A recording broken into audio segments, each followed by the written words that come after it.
Well, here's the start in an area that's dug out of my property. As you can tell, this is what I'm dealing with. As you can tell,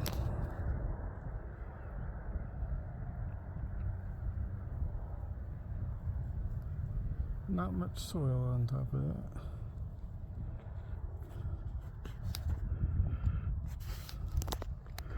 But then you go over here. This was an outcrop previous owners had done. I think they're going to build a house right here, but who knows exactly.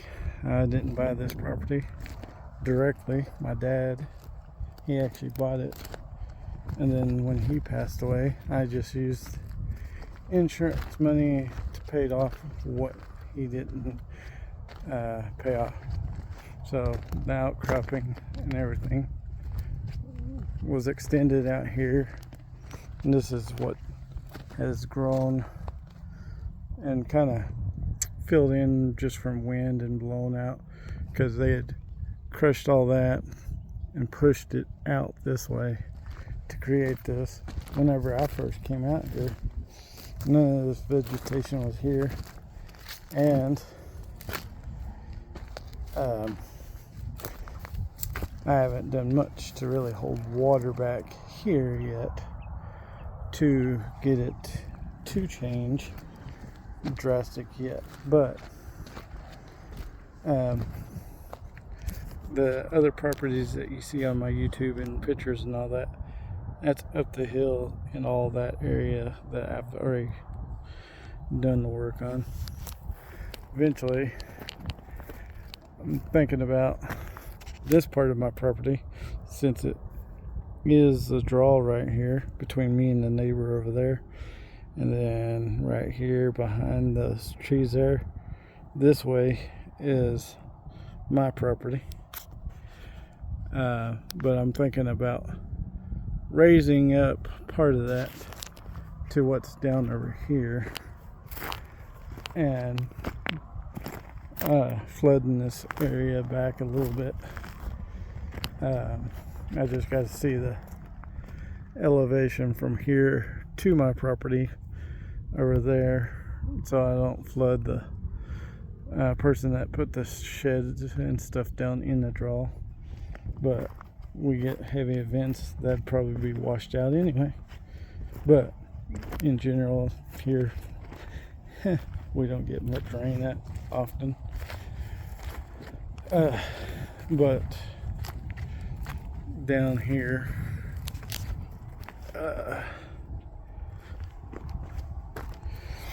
is where I want to raise it up to, because the neighbor before this one, he had built a deal for the water runoff to get hit there, and then a ditch all the way out that way, because he was always doing winter wheat and I think a soy crop. I'm not too sure exactly, but he didn't want it flooded all the time, except it's still flooded here and there with a quick 3-inch rain, and all this water comes 30 miles away plus from New Mexico, Hobbs, down here to me. And then plus there's a northern point that goes up towards the northern part of the county. I haven't actually figured out what the name of that draw or even where it starts, but it's kind of in between this is the Seminole draw. The one that runs in Seminole itself is Woods World or some Wardswell draw. And me, I kind of got 2 points of it here, but I like all the vegetation that's coming in. Even, oh, it flew off. There was a bird right there. Yeah. Mostly sparrows right now, but I have seen the quail coming back in. I've seen the black-winged birds coming back in. A few others. Almost thought I saw a hummingbird, but it's too late in the evening, I think, because I usually see them early morning.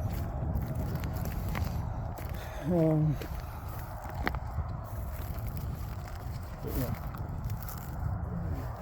Is that a quail? No. Main reason I started the video because I was hearing quail. I was wanting to see if I could catch it, but I got distracted by kind of showing you a side profile of the ground I'm working with.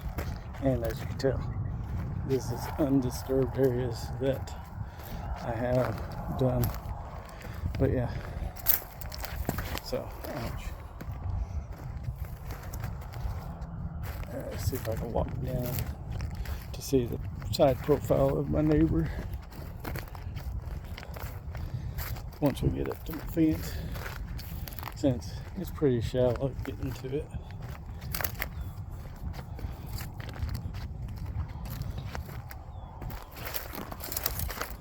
Yeah, I should be able to right here.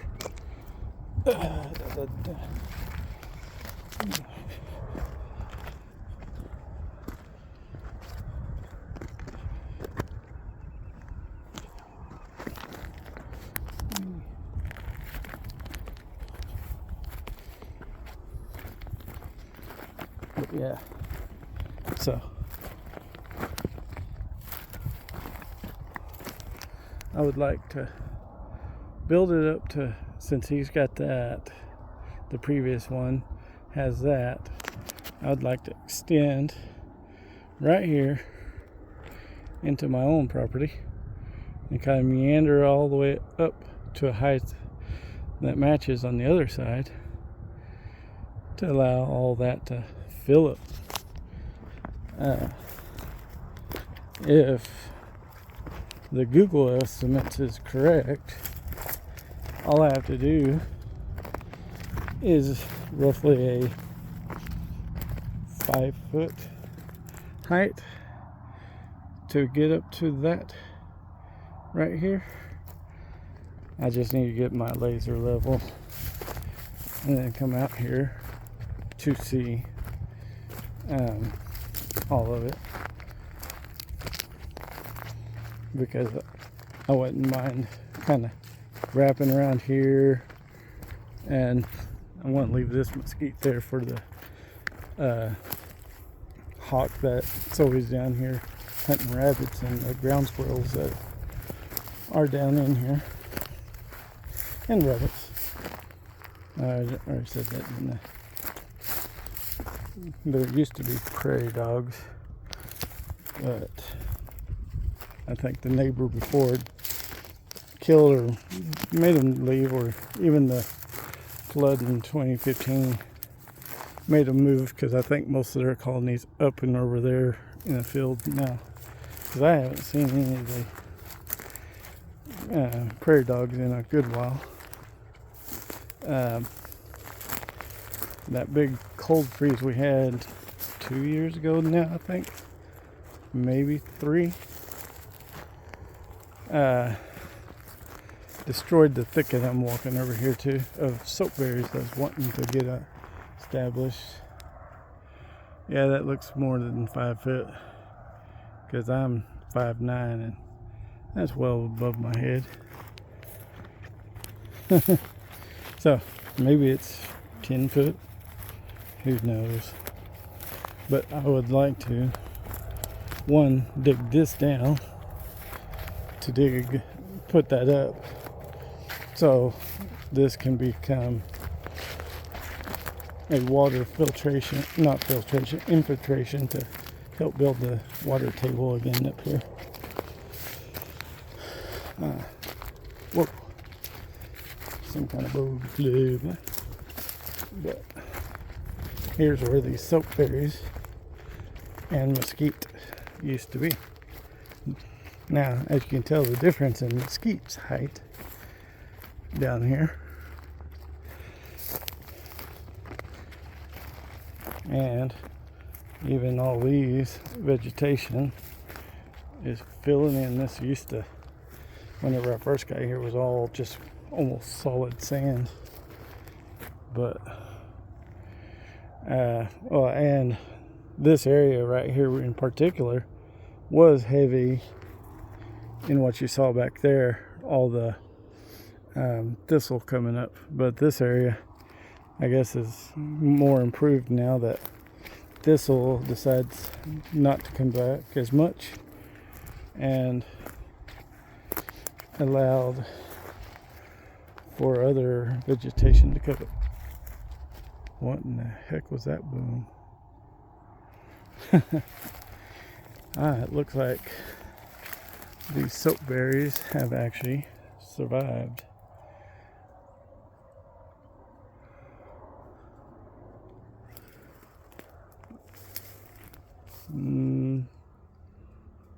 I don't see any on that one. Oh no, but the lower half right there. So that's same as the tall one. Yeah, there's still leaves up in there, but oh yeah, this particular one branch itself did not survive that previous year, but it does look like the trunk itself has. So I might this year come down and give them a trim once all the leaves actually bloom out, and maybe revive them and get them to jump start again. But it looks like that was the main thicket, and looks like one right there in the mesquite popped up, one right there, a new one right there. This might have been last year's, because I don't remember this one being here, so that might have been last year's growth from a root from this taking that big hit. But other than that, we'll figure out what to do with this one there. But it'd be great to see this in due time have a running stream, but I need a lot of people to catch on and do what I'm doing here, or maybe even if I could get enough where it makes flowing water, where the house is or trailer is over there on my property, have it come down there and kind of meander and fill up here and change this region. I would like it to be the grasslands that the buffalo used to roam. Anyway, enough for now. And the light's getting dark anyway, and moths are coming out. See you on the next one.